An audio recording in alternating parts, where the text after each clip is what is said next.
بسم اللہ الرحمن الرحیم نحمدہ و نصلی علی رسولہ الکریم اما بعد۔ ذی الحجہ کے مختلف احکامات کا بیان چل رہا ہے، اور اس سلسلے میں گزشتہ کل میں نے ذی الحجہ میں کیے جانے والے چند اعمال کا ذکر کیا تھا۔ اللہ تعالی ہمیں اس سے مستفید ہونے کی توفیق عطا فرمائے۔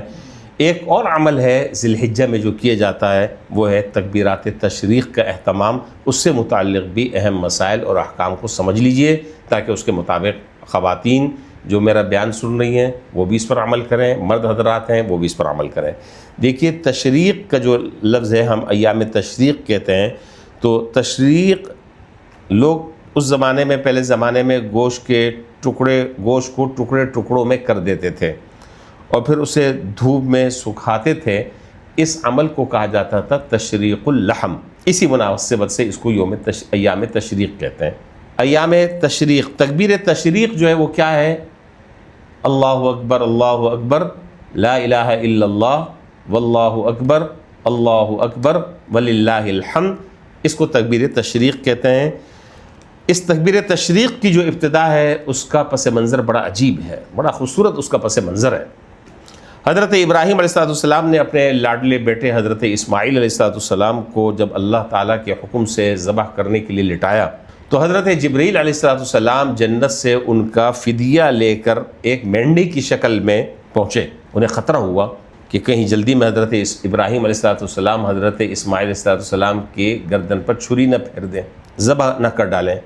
چنانچہ اس وقت ان کی زبان پر یہ کلمات جاری ہوئے، اللہ اکبر۔ حضرت جبریل علیہ السلام کے زبان پر یہ کلمات جاری ہوئے، اللہ اکبر۔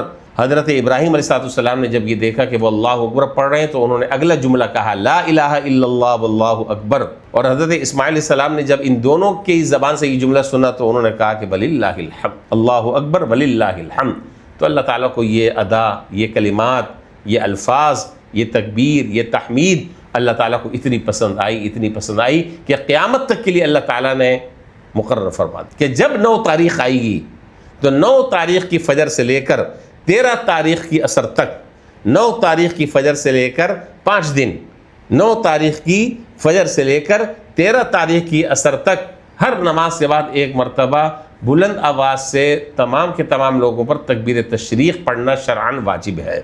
یہ تکبیر تشریق فوراً پڑھنی چاہیے، اور اگر ایک آدمی جماعت سے نماز نہیں پڑھ سکا کسی عذر کی وجہ سے، اور اکیلے نماز پڑھ رہا ہے، تنہا نماز پڑھ رہا ہے، تو وہ بھی اپنی نماز سے فارغ ہونے کے بعد یہ تکبیر تشریق زور سے پڑھے گا۔ ہمارے ہاں جو ہے وہ الٹی گنگا بہتی ہے، جہاں شریعت کسی کام کو کرنے کا زور سے کہتی ہے، ہم اس کو آہستہ کرتے ہیں، اور جہاں شریعت کہتی ہے کہ آہستہ کرو، اس کو زور سے کرتے ہیں، الٹا مسئلہ ہے۔ تو تکبیر تشریق جو ہے وہ اللہ تعالیٰ کی تکبیر اور تحمید کا برملا اظہار ہے۔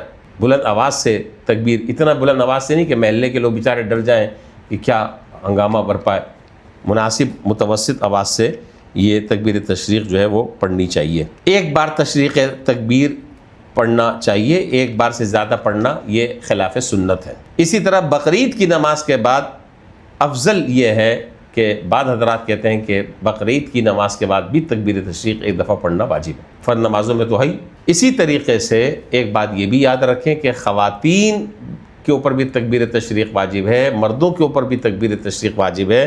صرف فرق اتنا ہے کہ خواتین یہ تکبیر تشریق آہستہ پڑھیں گی، مرد حضرات زور سے پڑھیں گے۔